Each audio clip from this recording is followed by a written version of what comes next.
നിങ്ങൾ രാഷ്ട്രീയമൊന്നുമില്ലാത്ത, രാഷ്ട്രത്തിനോട് സ്നേഹമുള്ള, നല്ല ബുദ്ധിയും അറിവുമുള്ള, കുത്തിത്തിരിപ്പ് ഹൃദയത്തിലില്ലാത്ത, രാഷ്ട്രീയമേ ലവലേശമില്ലാത്ത നല്ല വിചക്ഷണരോട് പോയി ചോദിക്കൂ.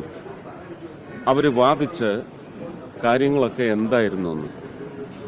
വിഭജിക്കാൻ വേണ്ടി ജനങ്ങളെ ജാതിയുടെ അടിസ്ഥാനത്തിൽ ഇപ്പോഴും മുസ്ലിങ്ങൾക്ക് ഇതെല്ലാം കുഴപ്പമാണെന്ന് പറഞ്ഞൊരു ദുഷ്പ്രചരണമല്ലേ അവരവരുടെ വാദങ്ങളിലൂടെ പാർലമെന്റ് നടത്തിയത്. അതിനത്രയും പുച്ഛത്തോടെ മാത്രമേ അവിടെയുള്ള ചർച്ചകളിൽ അതിന്റെ പരിസമാപ്തിയിൽ തെളിവാണ്. ഈ മാറിയ നിയമങ്ങളുടെ പശ്ചാത്തലത്തിൽ എന്ത് നടപടി വരുന്നു എന്നുള്ളത് നിങ്ങൾ നോക്കിക്കോളൂ.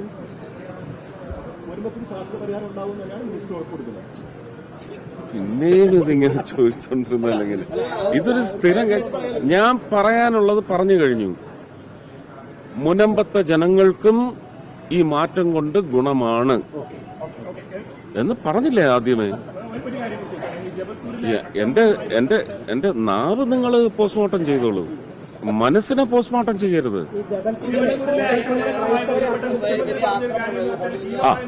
ഇതാണ് കുത്തിത്തിരിപ്പ്. എല്ലായിടത്തുമുള്ള പ്രശ്നങ്ങളാണ്. എന്താ പാലാ ബിഷപ്പിനെ കുത്തിക്കൊല്ലാൻ തീരുമാനിച്ചില്ലേ? പാലാ ബിഷപ്പിനെ പിടിച്ച് അകത്തിടാൻ തീരുമാനിച്ചില്ലേ? അപ്പൊ ഇത് അങ്ങോട്ടും ഇങ്ങോട്ടും എല്ലാം നടന്നുകൊണ്ടിരിക്കും. ഇവിടെ നമ്മുടെ പാലയൂർ പള്ളി പൊളിക്കാൻ ആരാ വന്നേ? ഇലക്ഷന് തൊട്ടു മുമ്പാണ്. കഴിഞ്ഞ വർഷം ഏതാണ്ട് ഈ സമയങ്ങളിലാണ് പറഞ്ഞത്.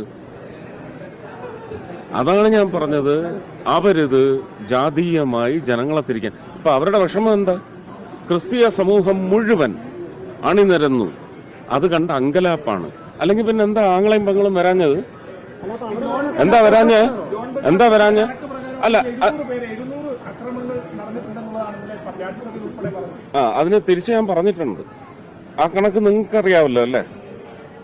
ചോരക്കണക്ക് കേരളത്തില് അത് പറഞ്ഞിട്ടുണ്ട്.